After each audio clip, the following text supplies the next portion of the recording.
You know, the internet is a compelling place with a lot of compelling stories. Things that we don't know whether they're true or false. It's a compelling place of wonders, mysteries, grand theories. You know, we gotta be careful though. We don't want to jump to conclusions. You know, we want to vet the source. We want to make sure that this is not just somebody's, you know, hustle. We want to make sure that this is not some new thing that somebody's trying to become a cult god for. We want to do a little observation. And then we want to do an evaluation. And then, and only then, should we try to attempt to collectively come to a valid conclusion.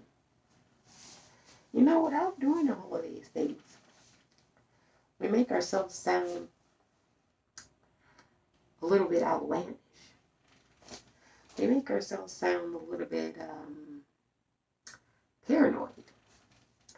We make ourselves sound a little cuckoo, cuckoo. You know, we ought to do the due diligence, doing the actual, you know, proper thing. Taking a seat, listening, observing, pondering, and really trying to see if this is something new, this is something old, if this is something that we should all be afraid of. Because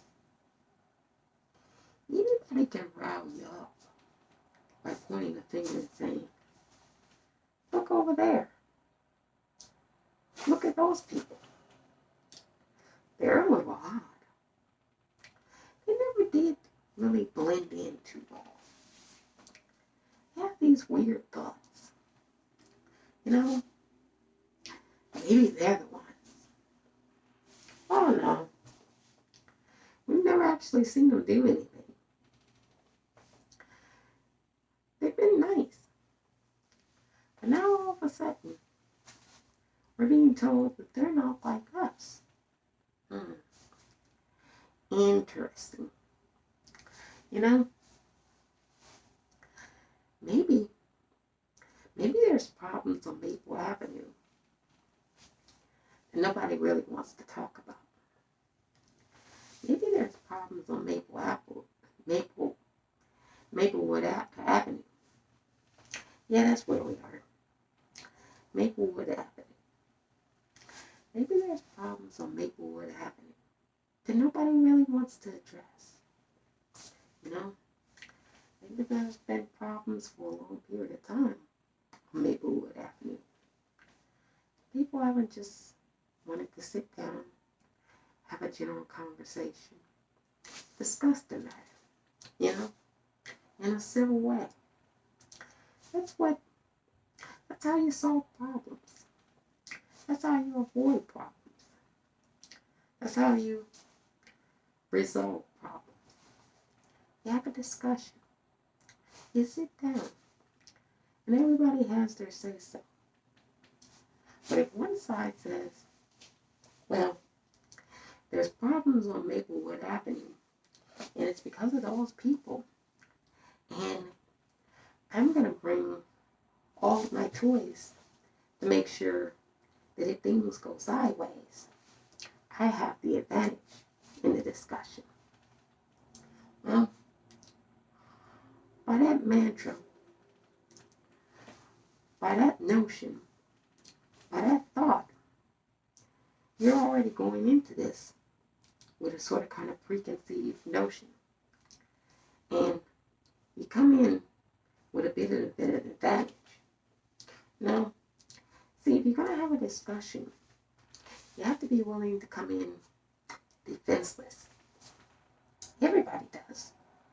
Because if one side sniffs, the other side has an advantage. Well, then,